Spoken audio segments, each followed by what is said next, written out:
afin de rendre hommage pour la 69e année consécutive aux 8935 cheminots morts pendant la Seconde Guerre mondiale, dont 17 camarades avignonnais.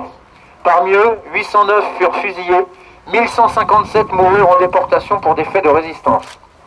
Au premier rang d'eux, Pierre Sémard, secrétaire général CGT de la Fédération des cheminots, responsable du Parti communiste français, militant de la paix, de la liberté et de la démocratie. Constatons que ces trois grandes valeurs humanistes et universelles sont dramatiquement d'actualité dans la période.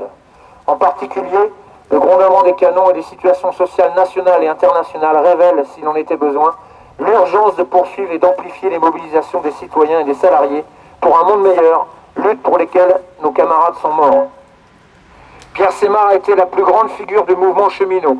Il a pris une part importante dans tout le mouvement confédéral et a été un des militants les plus aimés et estimés de la classe ouvrière, tant sur le plan syndical que politique. En 1938, il réussit à réunifier la CGT, et alors que les dirigeants politiques de l'époque capitulaient à Munich, Pierre Sémard déclarait que soit le peuple se soumettrait et accepterait la servitude dégradante, soit il lutterait pour sauvegarder les libertés et défendre la démocratie en vue de la transformer. Rappelons-nous que dès 1939, les gouvernements et le patronat français, face à la crise internationale, avaient choisi leur camp. Mieux vaut Hitler que le Front populaire. Ainsi furent interdites les organisations avec lesquelles aucune collaboration ne sera possible, notamment la CGT. Avec comme première conséquence la possibilité d'abolir la semaine de 40 heures en la portant à 45, sans augmentation de salaire, de licencier 40 000 cheminots, de supprimer 10 000 km de lignes, de réduire les congés, etc., etc. Cela ressemble étrangement aux préoccupations des cheminots d'aujourd'hui. Sous couvert de patriotisme, de paternalisme, le régime de Vichy appliquera la politique de la trahison que réclamait la droite revancharde. Le gouvernement se fixera alors comme ligne de conduite une collaboration sans réserve avec les nazis. C'est ainsi qu'il livra Pierre Sémard.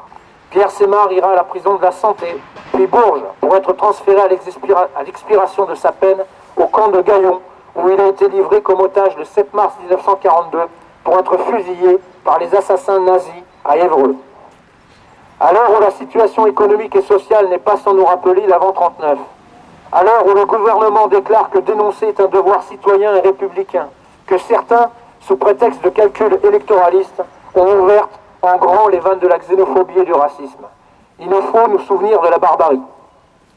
Face à celle-ci, des besoins fondamentaux ont été mis en lumière, et c'est bien pour répondre à ceci que le Conseil national de résistance a créé la sécurité sociale et la retraite, tant mise à mal par le gouvernement actuel, le MEDEF, et notre direction aujourd'hui. De plus, le désarroi est tel que l'extrême droite parvient à tromper une partie du peuple sur sa véritable nature.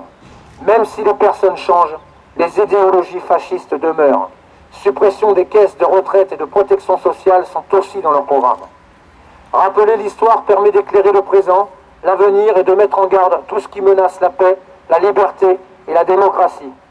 C'est bien des prérogatives et des responsabilités de notre organisation syndicale de mettre en garde et de n'accepter aucun compromis face à ces idées réactionnaires qui vont à l'encontre des intérêts des salariés. Nous savons tous que c'est de solidarité, de convergence, d'unité autour des revendications dont le mouvement social a besoin. Les actions passées et à venir tendront à le démontrer. Lutter pour conserver et gagner des acquis est la meilleure façon d'honorer la mémoire de nos anciens. Ceux-là même qui ont créé la sécurité sociale et les retraites, ceux-là même qui ont nationalisé les entreprises comme EDF ayant collaboré avec l'ennemi nazi, ceux-là même qui instaurèrent le principe que les richesses des entreprises doivent servir à ceux qui les créent, en reversant nos salaires différés appelés injustement charges patronales, aux différentes caisses de protection sociale, en contribuant aux différentes collectivités par les taxes professionnelles. Reculer sur ces dossiers, c'est ternir l'image de nos anciens, et ces décisions ont été injustement prises par le gouvernement. À l'heure où le dernier survivant de cette époque meurt, comme dernièrement Vincent Durban, il nous faut nous souvenir que nos camarades n'ont jamais rien lâché. Ce monument symbolise les camarades tombés, mais d'autres aussi, comme Amarine, grand délégué du dépôt, qui a fait déposer ses cendres sur ce monument. Après le conflit des retraites, nous vivons des moments difficiles, mais n'oublions pas que la sécurité sociale a été couchée sur le papier en 1942, laquelle entre nos réalités et la leur était la pire. C'est bien dans ce cadre que les élections du 24 mars seront regardées à la loupe. De quel syndicalisme les cheminots, mais plus largement les salariés veulent? Quelle répartition des richesses? Pour la CGT, les salariés créateurs de richesses doivent avoir plus de retombées de leur travail que les actionnaires.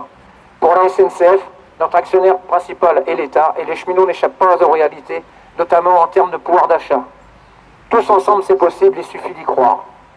Et jusque dans sa dernière lettre, Pierre Semard a défendu ses idées, puisqu'il déclara « Dans quelques instants, je serai fusillé. J'attends la mort avec calme. Ma dernière pensée est avec vous, camarades de lutte. Je meurs avec la certitude de la libération de la France.